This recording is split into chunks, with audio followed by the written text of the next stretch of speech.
From the American Islamic Forum for Democracy, come on in, Zuhdi Jasser. Zuhdi is a Muslim, served 11 years in America's Navy. I want to ask you what you think about Donald Trump's tweet.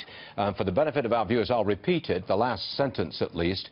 The Western civilized world needs new thinking. What's your take on that, Zuhdi? Absolutely. It is the global jihad that we're fighting, and that is the common element that we see in all of these attacks.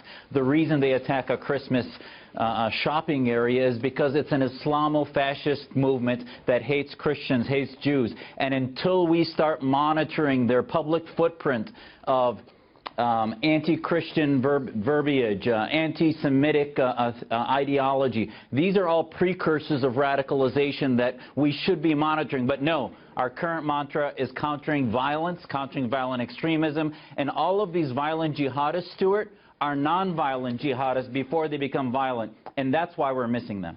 Do American Muslims, like yourself, do you want migrants from North Africa coming to America in large numbers?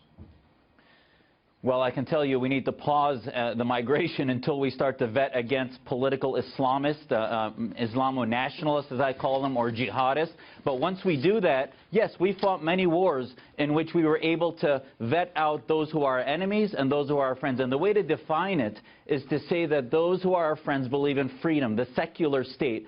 Those who are our enemies, I don't care if they're against Assad or for him, the bottom line is they're our enemies if they don't believe in secular freedom and if they're for jihad or some type of military dictatorship. Personally, and on a personal level, Zuhdi, I really feel for people like you. You're an honorable American. You have served in America's armed forces.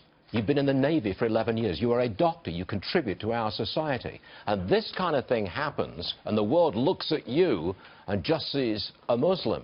And you must take your fair share of heat. Well, I would say in this time of Christmas, and Merry Christmas, Stuart, I hope we look at our founding fathers who fought against theocracy but loved their faith. The Islamic world is in that time in history. And unless we recognize that whether they're corporate jihadists like the government of Saudi Arabia or Iran or even the AKP of Turkey, or viral jihadists like the Muslim Brotherhood or ISIS, they're not on our side, and we have to take the sides of Muslim reformers. Our Muslim reform movement has a declaration that if the declaration points of being against the caliphate, against Sharia states, against misogyny, if we take those points and monitor the social media footprint of Muslim organizations that are against or for those radical ideas, we would be much safer.